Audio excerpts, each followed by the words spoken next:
হরে কৃষ্ণ। স্বাগতম আপনাদের প্রিয় আধ্যাত্মিক চ্যানেল কৃষ্ণা স্টোরিতে।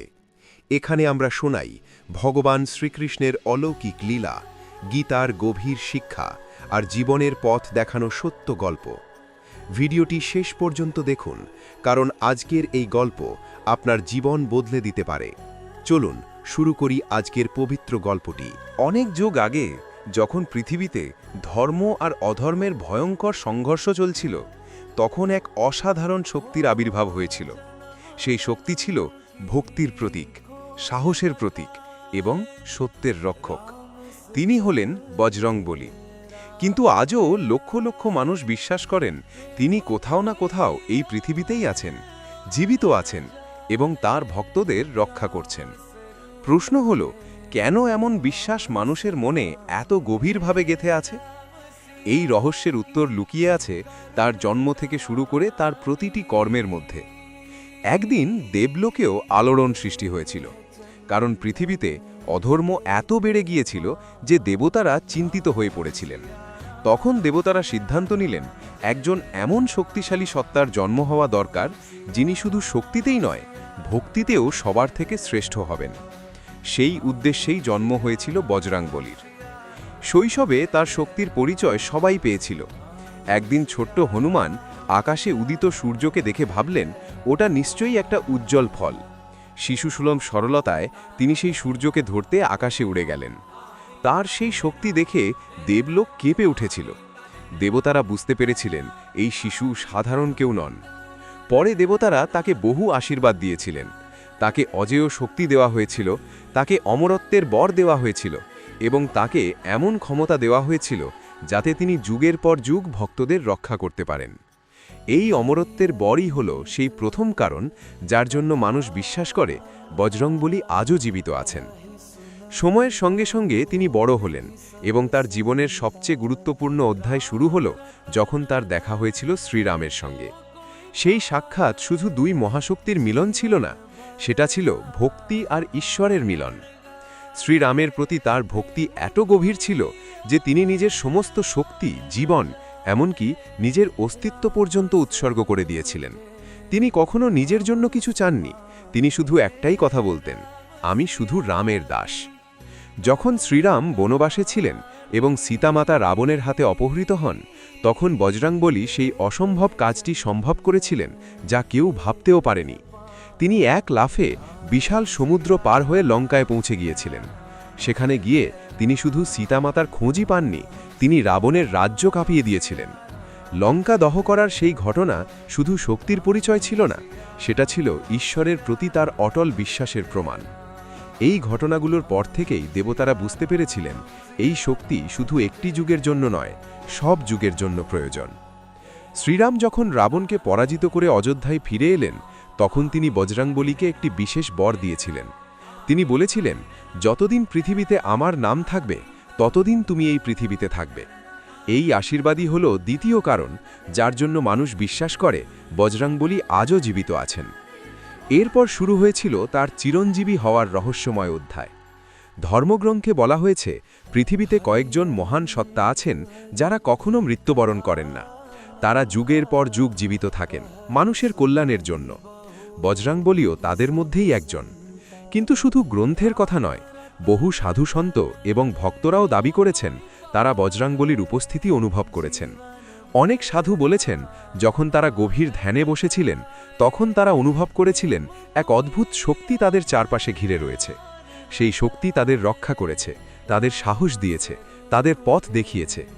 অনেকে আবার বলেছেন কঠিন বিপদের সময় হঠাৎ করে এমন একজন শক্তিশালী অচেনা ব্যক্তি এসে তাদের সাহায্য করেছেন, পরে আর তাকে কোথাও খুঁজে পাওয়া যায়নি।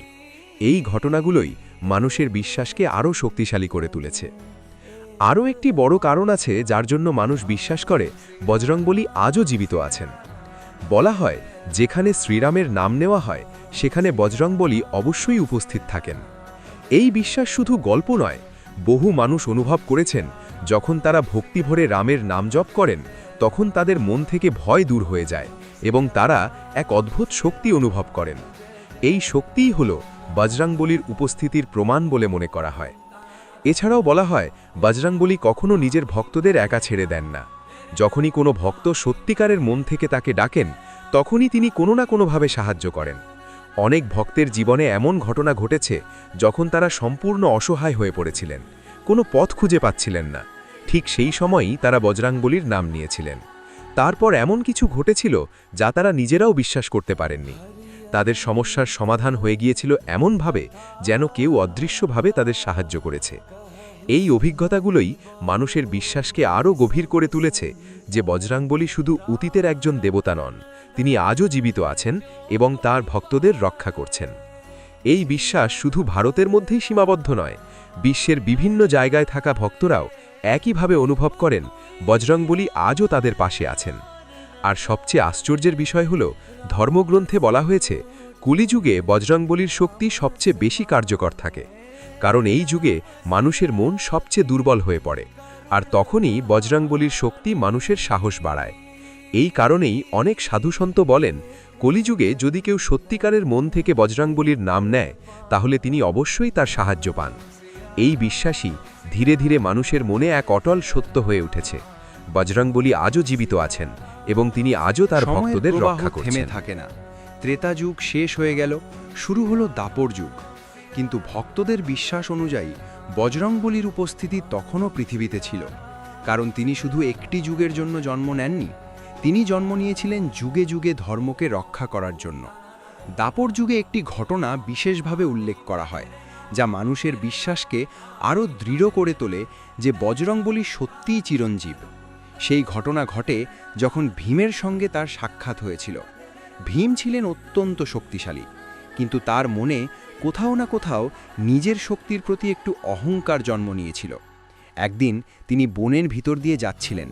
হঠাৎ তিনি দেখলেন একটি বৃদ্ধ বানর রাস্তার মাঝখানে শুয়ে আছে এবং তার লেজ পথ আটকে রেখেছে। ভীম সেই বৃদ্ধ বানরটিকে বললেন লেজ সরাতে, কিন্তু বৃদ্ধ বানরটি বললেন তিনি খুব দুর্বল, তিনি নিজে লেজ সরাতে পারবেন না। ভীম তখন নিজের শক্তিতে ভর করে লেজ সরাতে গেলেন, কিন্তু আশ্চর্যের বিষয় হলো তিনি লেজটিকে এক চুলও নড়াতে পারলেন না। বারবার চেষ্টা করেও ব্যর্থ হয়ে তিনি বুঝতে পারলেন এই বৃদ্ধ বানর সাধারণ কেউ নন।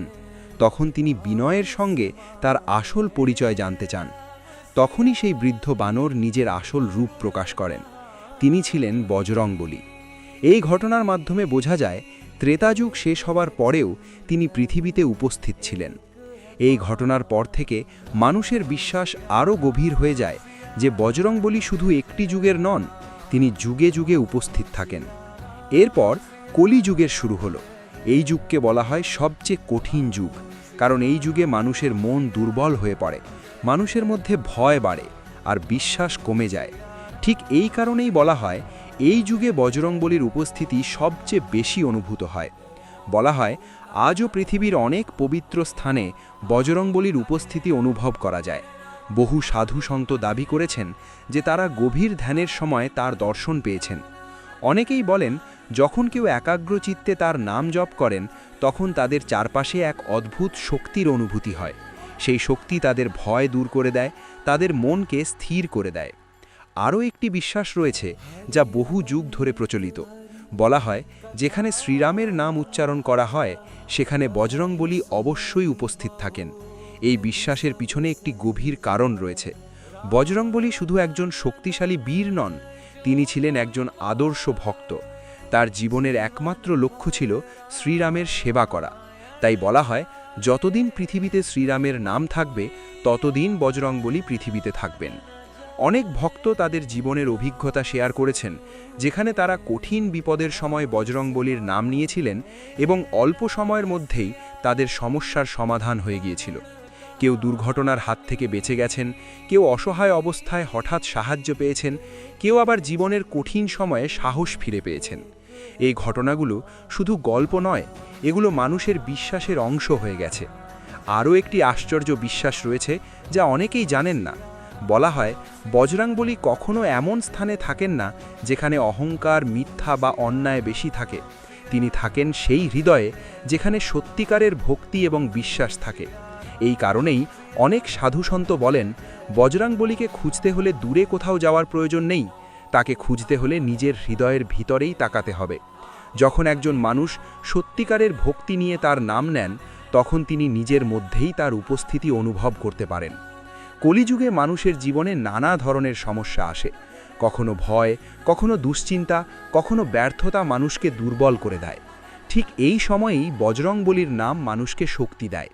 অনেকেই বলেন, যখন তারা নিয়মিত তার নাম জপ করা শুরু করেছেন, তখন তাদের জীবনের অনেক সমস্যা ধীরে ধীরে কমে গেছে, তাদের মনে সাহস এসেছে, তাদের ভিতরের ভয় দূর হয়েছে। এই অভিজ্ঞতাগুলোই মানুষের বিশ্বাসকে আরও দৃঢ় করে তুলেছে যে বজরংবলী শুধু অতীতের ইতিহাস নন, তিনি আজও বর্তমানের একটি জীবন্ত শক্তি।